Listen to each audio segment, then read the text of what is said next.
अस्सलाम वालेकुम, नमो बुद्धाय। दोस्तों, हमारे पहले बहुत सारे वक्ताओं ने बहुत सारी बातें कही हैं। दो तीन बातों पे मुझे बहुत ऐतराज है। अभी कह रहे थे पैगंबर के दिखाए हुए रास्ते पे चलना चाहिए, नबी के दिखाए हुए रास्ते पे चलना चाहिए, ईमान से रहना चाहिए, मुल्क की फिक्र करनी चाहिए। मैं तो समझता हूं कि आपसे ज्यादा ईमानदार तो कोई हिंदुस्तान में है ही नहीं।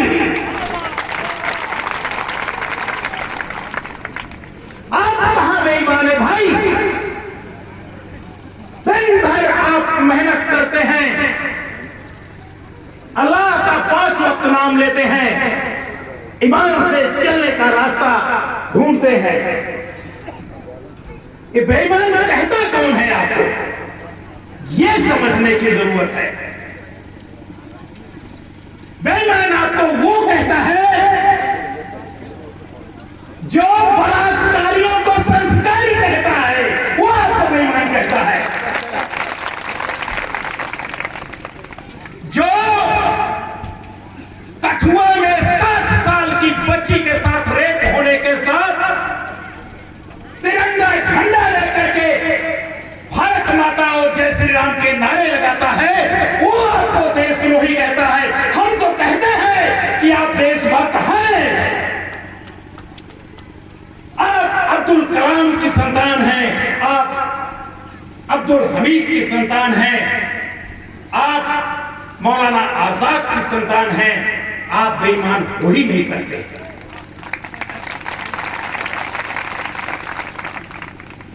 आपको कहा जा रहा है कि आप वोट दो, ये हमारे पास ताकत बहुत है, अपनी ताकत पे वो करो। अरे भाई, जब तलवारों की ताकत हुआ करती थी तो एक आदमी 5 को पटकता था। अरे भाई, अब तो एक वोट से एक वोट का ही फैसला होगा। आपकी ताकत आपके वोट में निहित है, ये समझने की जरूरत है। देश बहुत ही खराब वक्त से गुजर रहा है। आप समझिए, 2000 सालों की गुलामी के बाद कम से कम यहां के मूल निवासी शूद्र वर्ग, जहां से बीएल वर्मा कुर्मी आता है, 1947 में आजादी मिली। हमें बराबर से बैठने का हक मिला, क्योंकि यहां का संविधान हमें बराबर का हक देता है। हम हजारों साल की गुलामी के बाद आजाद हुए और सब बराबर हो गए। इंसान के बराबर हर इंसान हुआ। देश जैसे तैसे आगे बढ़ रहा था, मैं इसको मानता हूं। इसके बाद इस समय जो सरकार है, वो सरकार आई, वो सरकार जिन्होंने हमेशा अंग्रेजों की गुलामी की, उनकी दलाली की, उनकी सरकार आ गई और यहां देशभक्त बन गए। इनको सत्ता पे काबिज रहना है। आप शमशीरों की बात करते हैं, तलवार की बात करते हैं, ताकत की बात करते हैं, और एक बेईमान सिर्फ वोटों पर अपनी नजर रखते हैं। अगर इनको हराना है, इनको सत्ता से बाहर करना है, जिसमें सभी दलितों, पिछड़ों, शूद्रों और अल्पसंख्यकों का भला है, क्या आप समझ सकते हैं कि आज जिनकी सरकार है, उन्होंने 52 साल तक अपने कार्यालय पे तिरंगा झंडा नहीं लहराया, और आज कहते हैं घर घर तिरंगा। क्यों कहते हैं? ये बेईमानी है। ये अपना लिबास बदलते हैं, अंदर से तो जो थे वही है, बाहर लिबास बदलते हैं और भोली भाली जनता को, खास करके उन मजदूरों को, कमेरों को बेवकूफ बनाते हैं ताकि वो उनको वोट करें। आपको क्यों इतना ज्यादा ये सता रहे हैं? बेजुबानों को के साथ इतना बड़ा अत्याचार, मर्डर, रेप। और कमाल की बात है, पूरा हिंदुस्तान में कोई भूलने वाला नहीं। जिनको आपने 90% वोट दिया, वो आपका नाम मुस्लिम और मुसलमान शब्द नहीं लेना चाहते, मुझसे नाम नहीं लेना चाहते। कैसे चलेगा? रास्ते तो ढूंढने पड़ेंगे आपको।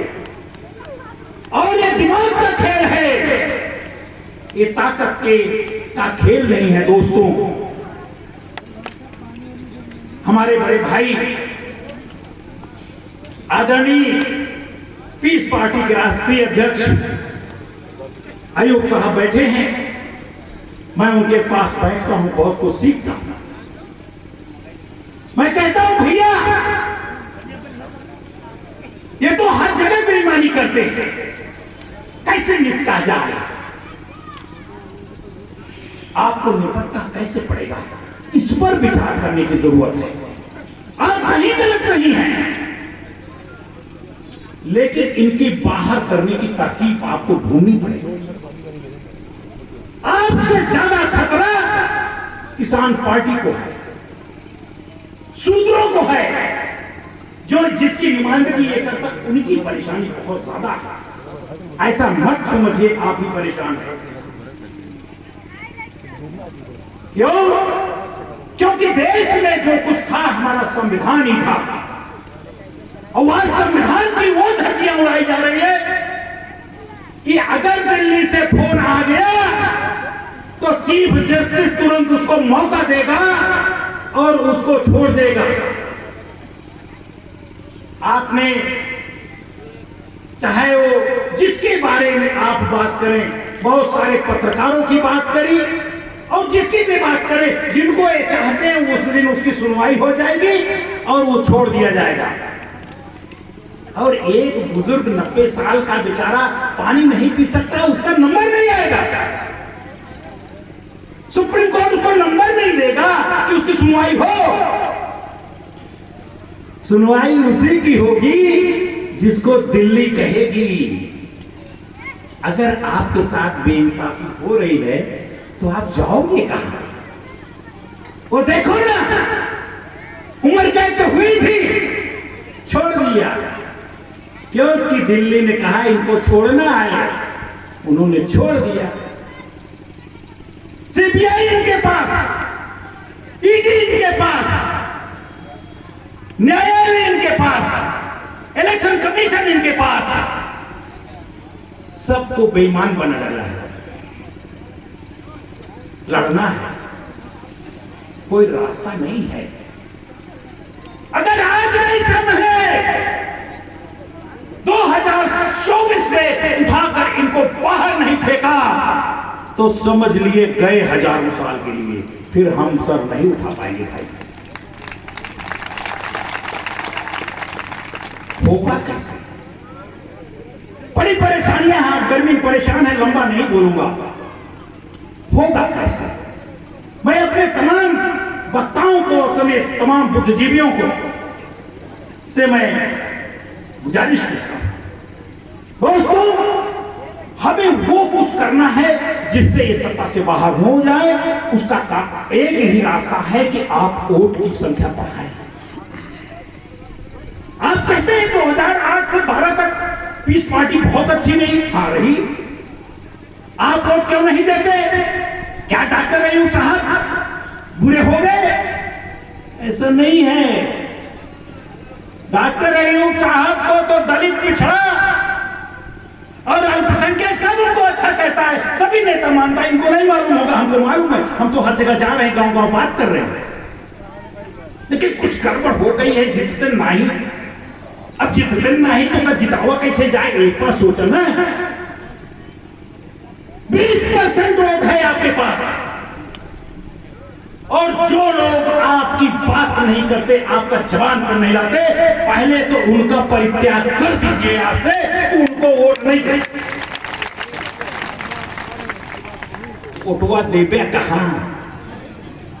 वोट दीजिए ना, हम लेके आ रहे हैं आपको 60, 70, 50% वोट आपके साथ। हमारे साथ न केवल पटेल है, हमारे साथ निषाद है, हमारे साथ पाल है, हमारे साथ विश्वकर्मा है, हमारे पास चमार है, हमारे पास पासी है। ये जितने ये लाभ खाते लोग हैं, यादव है, ये सब हमारे साथ है। क्योंकि किसी को कुछ समझ नहीं आ रहा कैसे क्या करें। मामला यहां ज्ञान का है।